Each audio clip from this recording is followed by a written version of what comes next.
popped up yet. Do that.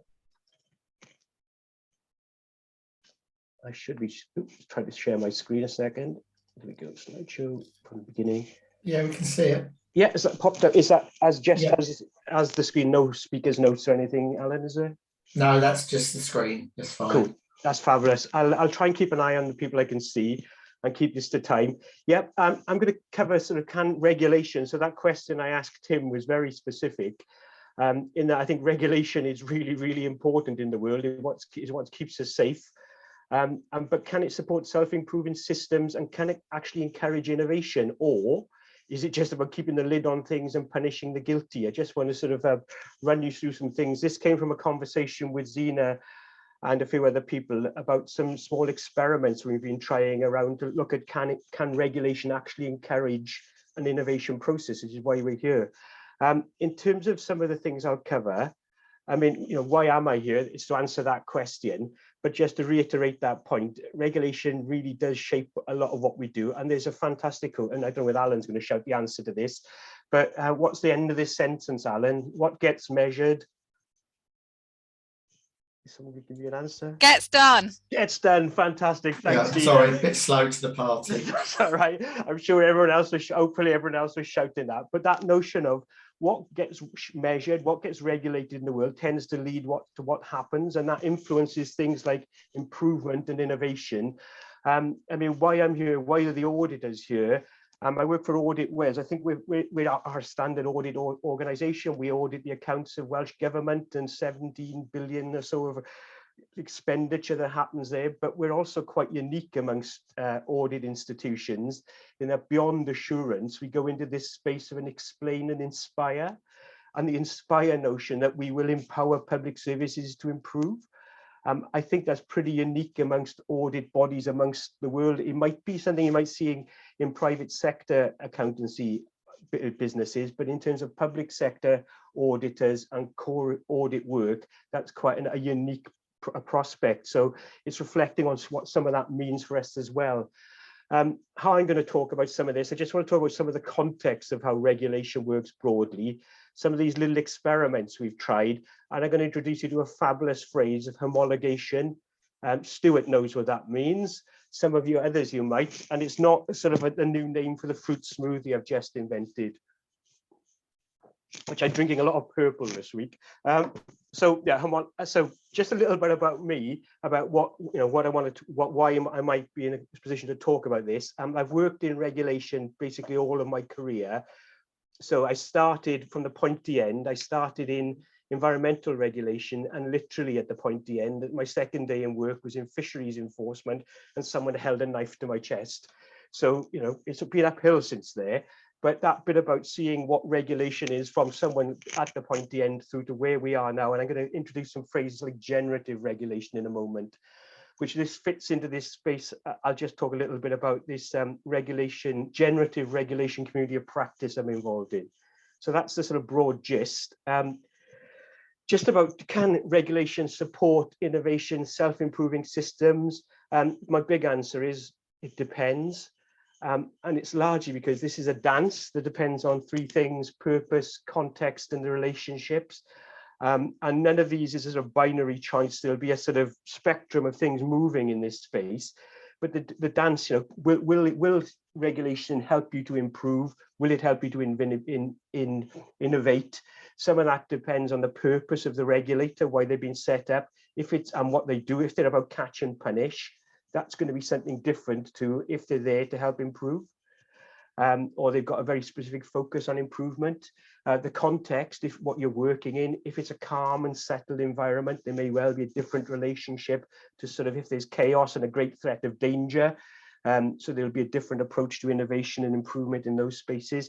And then the big one is relationships, that if you've got a relationship of mutual respect and trust going on, which I'm going to talk about this in a moment, you've probably got a bigger chance of supporting continuous improvement, self-improvement systems and innovation than if you've got a lot of distrust and conflict going on. So this is a kind of dynamic environment. And at just this point, it's a bit of a dance. It takes two to tango. And there's that really terrible drawing trying to illustrate some of that. In terms of where we move next on that, there is some sort of interesting background on this. And I always go back to looking at this and it's interesting, the oil industry was mentioned earlier. And it's what is regulation driven by? And I'll explain this diagram, if perhaps rather than talk about the words, that I absolutely love this. It comes from some work that this person, Patrick Hudson, did over in Delft University, published in 2000, but it was a linear study, 40 years of health and safety culture in the oil and gas industry. And basically some of the points he's making in this very sort of comprehensive paper is that where regulation started, it's usually by events, things go wrong, there's a big bang. I'm old enough to remember things like Felix Brugh and back before Exxon Valdez, there was the Sea Empress instance off Wales where a tanker crashed. Things happen, you get regulatory things happen, and they're about preventing bad things happening. You tend to get a process then of, this is what needs to happen. And as Hudson says, you get this case of, he's drawn this graph essentially about his evolutionary model. If the vertical scale is information we know about each other, and the horizontal in scale is about how much we trust each other.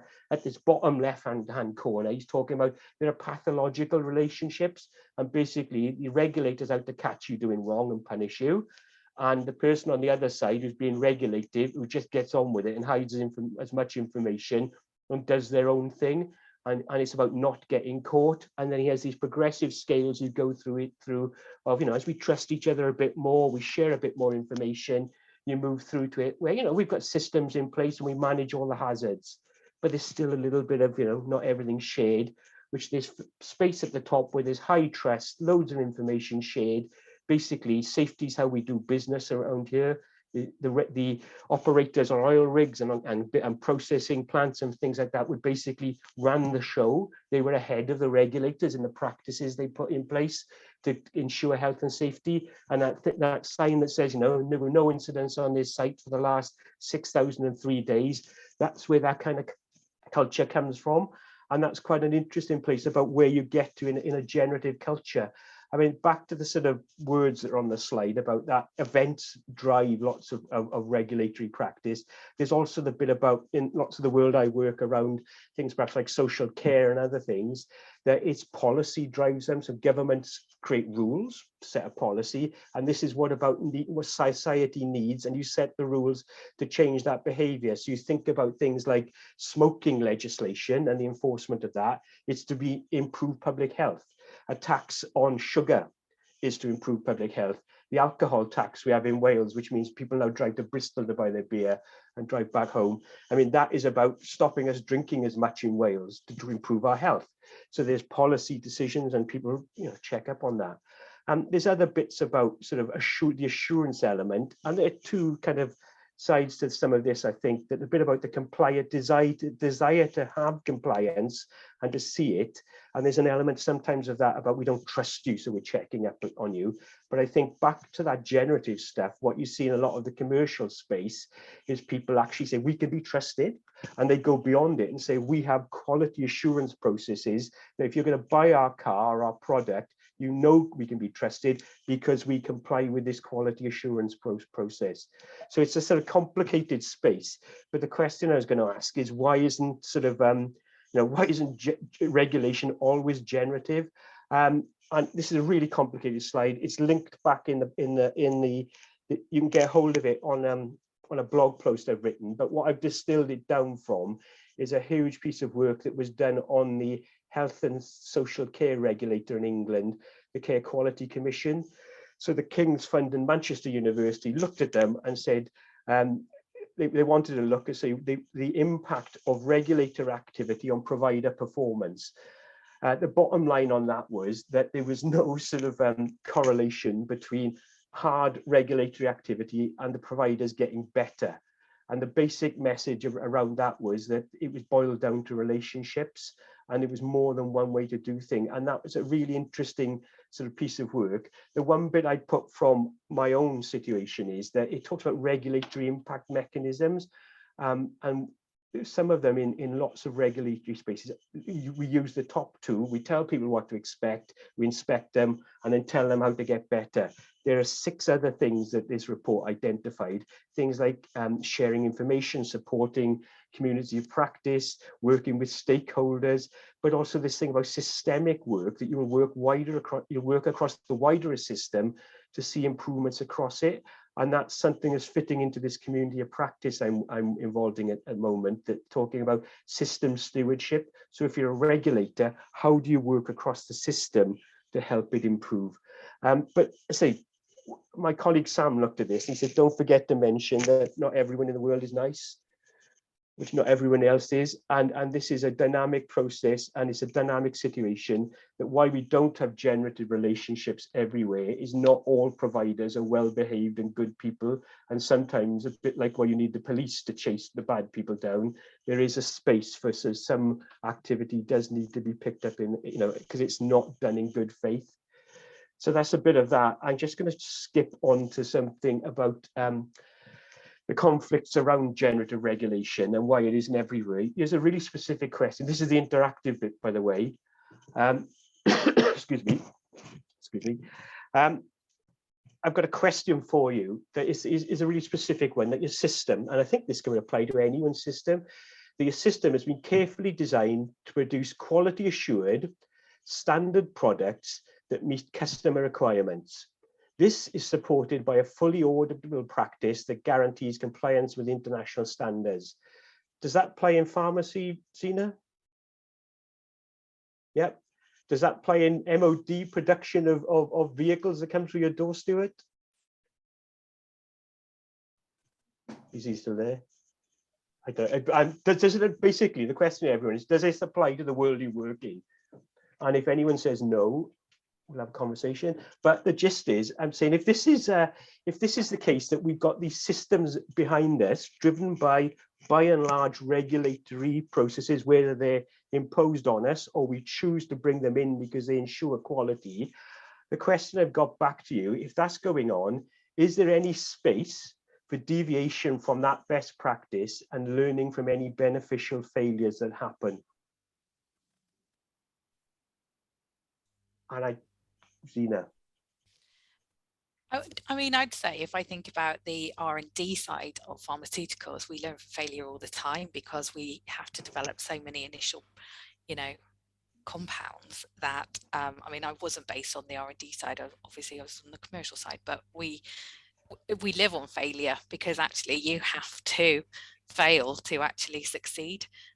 Equally, I guess you don't want to take it too far before you fail, because that's when it costs a heck of a lot of money and starts impacting lives. So it's about failing early. Right. My question then is, where do the regulators fit between the R&D function and the core operations function? Do you have the same regulators? Do they do the same stuff? So I guess a lot of the stuff we would do internally, it's more when you get to either animal or people models and you start testing your compounds, that's when regulation really, really hits you, because obviously that's when the safety aspect comes into things.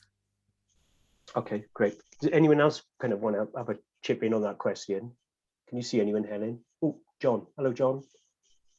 Hi, I worked for 15 or 20 years in IT training, and this might raise a few hackles, but I can tell you the processes and systems for software development, which is an increasingly important and functional part of many, many systems and services. It's like the Wild West. Go on. There's very little regulation, very little standardization of processes or anything. Okay. I mean, and that, do you think that's a bad thing? It's the state of maturity of that branch of engineering, the software engineering. It just happens to be at a very immature state. Okay, that's really interesting. Thank you. I mean, interesting. I'll be objective about it. I'm not trying to criticize already. I'm just saying that's where we are. That connects with something. I've got a friend who works in that space, and he was drawing the comparison between building technology and IT design. And then we ended up in the conversation saying, well, actually, we've been building buildings for a lot longer than we've been doing IT development. So that maturity point you make, I think, fits very much there. The other bit, I suppose, that there'd been lots of high cost failures around some of the IT things that have been put in. Masses of them. Yeah, which is The air perhaps traffic control system for Swanwick, whatever. The hardware was obsolete by the time they delivered the software, I think. well, so universal credit might be an interesting example. We wasted £12 billion on the NHS patient record system before they had to have a change of government to pull the plug. Yeah, interesting. Yeah, these are bits that I hadn't kind of thought of. I'm just going to move on to the next question, just to keep us on time a second. I'm just going to, so this is a very sort of interesting area. There are no right or wrong answers. It's dynamic. There's lots happening. But as you just mentioned there, where there's not regulation, we see some of the impacts of things running wild. I want to show you some stuff we've done on what is a self-improving system. And this is also no phrase I was aware of until about 2 years ago. But when I heard it, I know what that means. It seems very comfortable and very warm and very something I should know what it's about. And actually, as the more we looked into it, the more it was like, it's one of those things that seems to mean something to everyone, but actually there was no kind of, what is it? So I had a look around, what does this mean? And it was being talked about, some people working in education, and the specific language of self-improving system where they were talking about was coming from some work around big sort of target-driven processes and centralized processes to drive improvement in education weren't happening. We were moving into different spaces, which were talking around greater local autonomy. You have responsibility, to do what you want to do, but you are accountable for it. Elements of how they did it were around peer-to-peer challenge and learning, continuous feedback loops, and then this business about you demonstrate the evidence it's working through outcomes rather than these centrally controlled key performance indicators. The regulators I was talking to around it were using this phrase about system stewardship. So actually the self-improvement goes on in the system. So this peer-to-peer work happens is peer schools talk to other schools and they move along together through learning, and the regulators drop in as system stewards.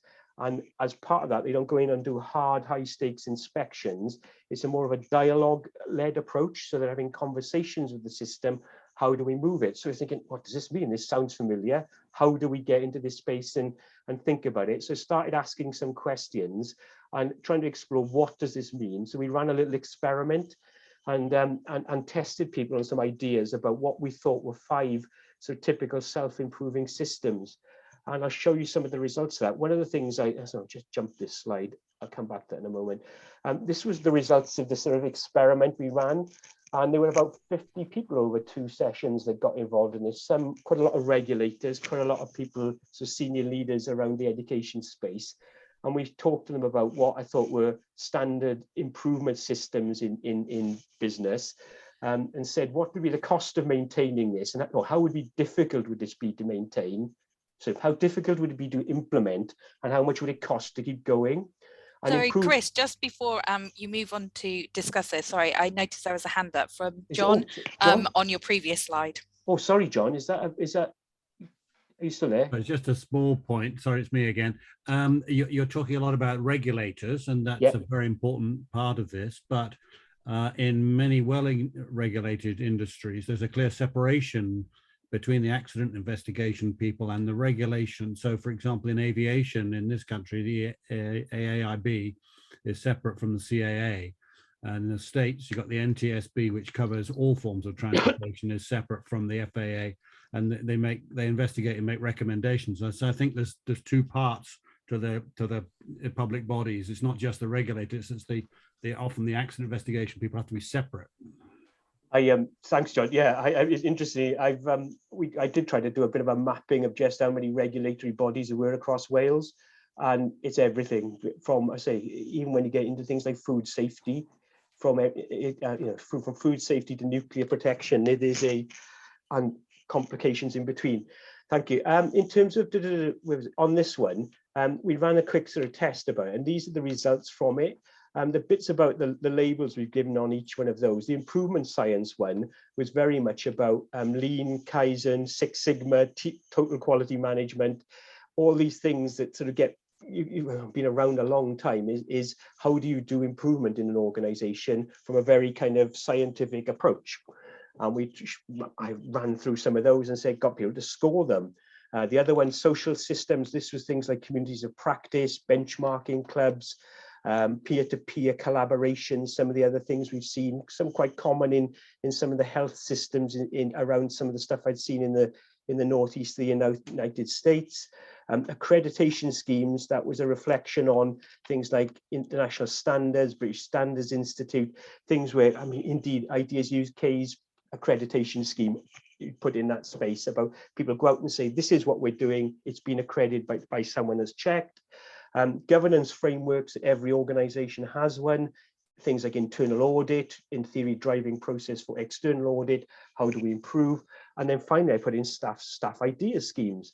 And I went into this with no expectations.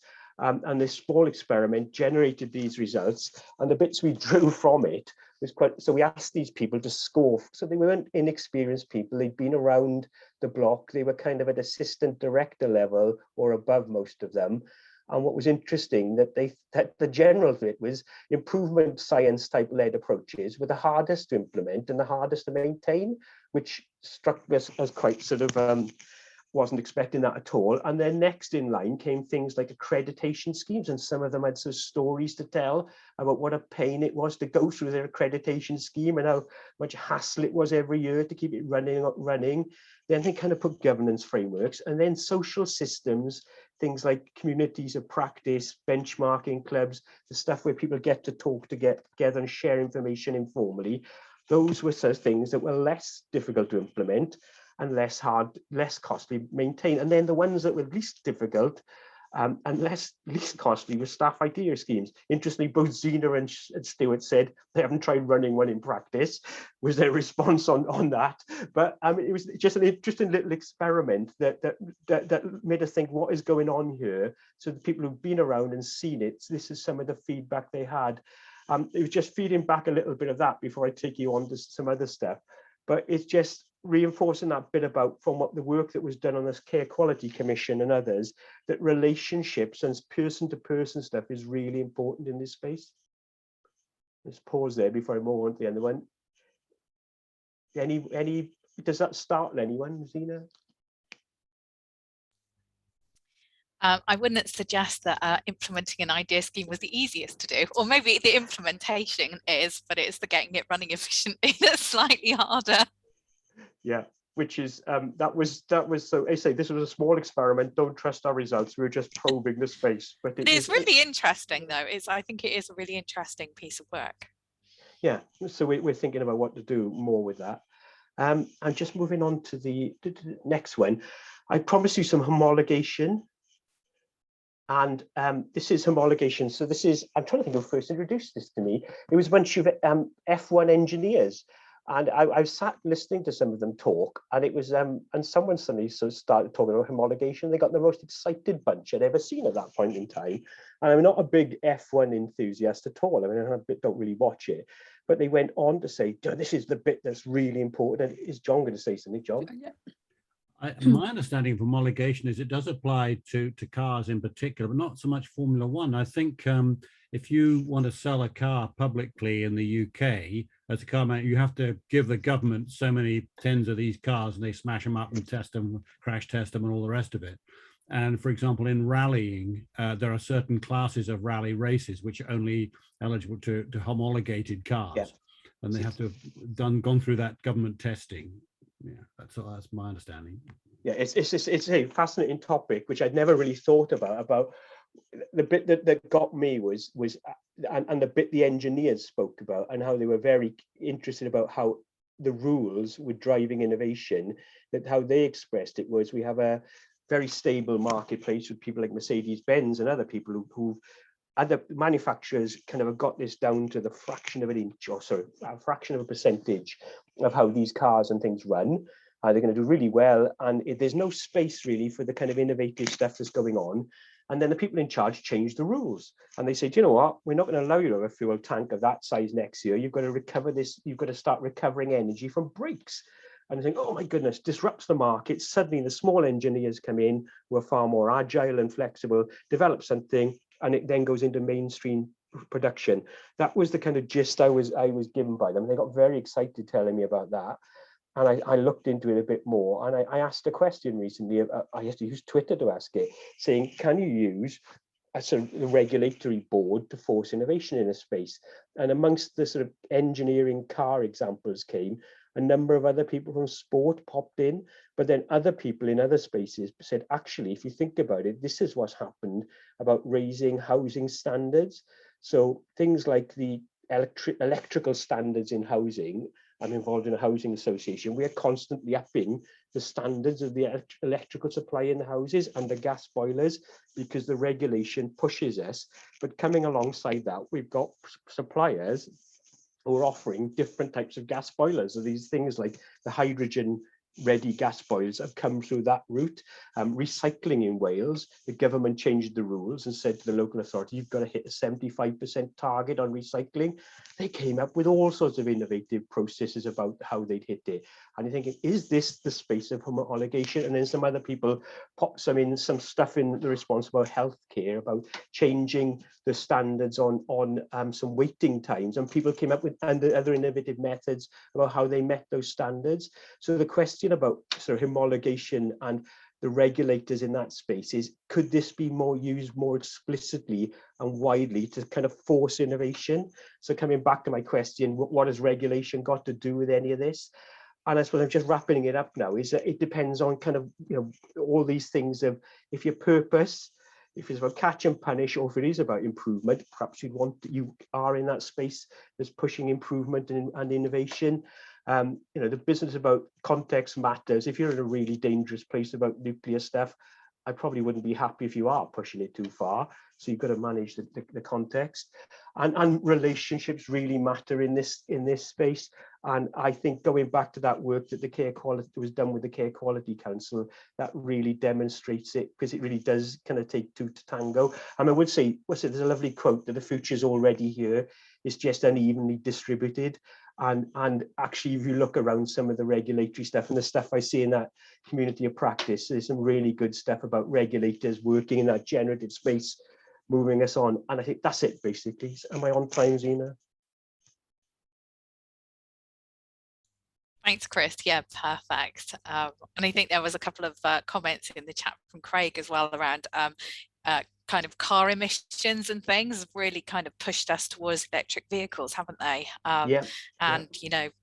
You could charge in for going through certain city centres and things like that if you've got the wrong level of emissions for your car, and also safety features, you pointed out as well, would kind of fit into that, where you bring in regulation and it causes people to innovate. It's a regulation is a really good thing, and can be even better when it's pushing stuff in. It's there for a reason. Hi, John.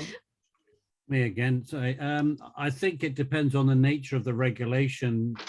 We've had some real cock-ups by governments making daft regulations and then going back on them. And I think it's fine if the regulation is primarily about the outcome that you want to achieve. But when governments start picking technologies and things, they usually get it wildly wrong. Just think about the emphasis on diesel fuel some years ago, and now they've gone back the other way, and diesel cars are secondhand and worth next to nothing. So, and they've messed around with funding of for solar panels on roofs, and then didn't lower the funding rapidly enough, and ended up doing it too abruptly and putting loads of people out of business. And so if they shouldn't really, in my view, be picking technologies, they should be picking outcomes. Yeah, I think that's a really good point. Because the outcomes, and let the people who know work out the technologies. And they're doing it with electric vehicles now, and it could be a mess. I think there's books been written on this sort of thing. Well, certainly books have been written on this sort of thing. Thank you. So thank you, Chris, for sharing that. I think that was a really interesting talk to kind of wrap up our, live sessions for the day. So thank you to all of you for joining us. What we're going to go to now, if Helen can just share the agenda, is that we are going to